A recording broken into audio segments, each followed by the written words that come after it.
আমি জানি তুমি খুব রাগী আর জেদি, একেবারে আমার মতো। তাই তোমাকে বোঝানো মামামের কম্য নয়। মামাম শুধুই ঝগড়া করে তোমার সাথে, তাই আমি ঝগড়া থামাতে এসেছি। খুব বড় রেফারি হয়েছো না, পাকা বুড়ি একটা। পাকা বুড়ির খুব খিদেও পেয়েছে, তাড়াতাড়ি চলো তো।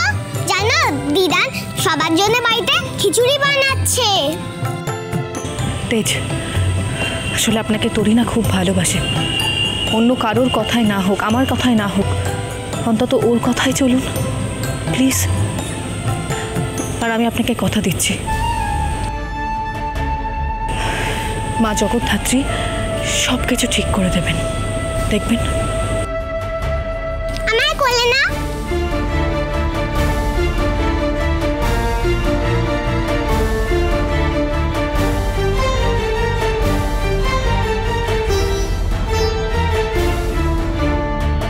তেজ দাদু ভাই তো এখনো এলো না।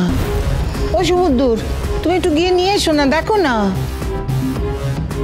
জানেন তো এই থানায় কমপ্লেন করার ব্যাপারটা নিয়ে তেজ রুক্মিণীর উপর কি ভীষণ চটে আছে। আমরা হাজার রিকোয়েস্ট করলেও দাদাভাই এখানে আসবে না। সমুদ্র, একবার ইশিকাকে ফোন করো না, ঠাম্মি কথা বলুক দাদা ভাইয়ের সাথে। আমি ইশিকা দিকে ফোন করেছিলাম, ও বাড়ি চলে গেছে। বাহ, জব্বর পাত্রে সিলেক্ট করেছেন কিন্তু আপনারা। বাড়ির বড় ছেলের জন্য যাকে যোগ্য বউ করতে গেছিলেন, সেরকম বিপদের দিনে আপনাদের বাড়ির ছেলেকে একা রেখে পালিয়ে গেল। অবশ্য ইশিকা দি তো বড়লোক বাড়ির মেয়ে, সেরকম বৃষ্টির মধ্যে সারা রাত জেগে কষ্ট করে কাউকে সাপোর্ট করবেই বা কেন, তাই না? এরকম সিচুয়েশনে আমার দিদি যদি থাকতো, কখনো নিজের কথা ভেবে ও পালিয়ে যেত না। যাকগে, আপনাদের খাবার রেডি আছে, খেয়ে নিন।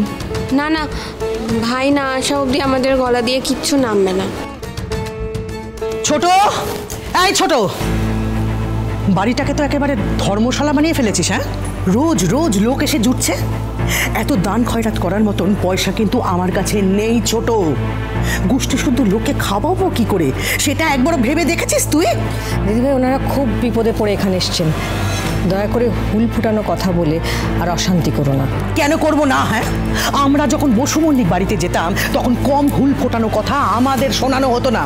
মাসিমা, খুব দেমাক না আপনার? হ্যাঁ, আপনার নাতি তো ওই বাড়ি বয়সে আমার ছেলেকে খুনি বলে গেছে, খুনি।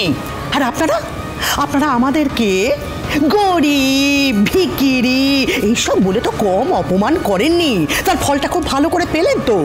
ভগবান আপনাদের পথে এসে নামালো, আবার এই ভিখিরিদের ঘরে ঠাঁই নিতে বাধ্য করলো।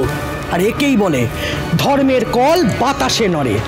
আর একটা কথা মন দিয়ে শুনে রাখুন, আমি এই ছোটর মতো এত উদার নই যে আপনাদেরকে বিনে পয়সায় এই বাড়িতে বসিয়ে বসিয়ে খাওয়াবো। যদি ভালো চান, সুসুর করে এখান থেকে বিদায় হন, চান। আর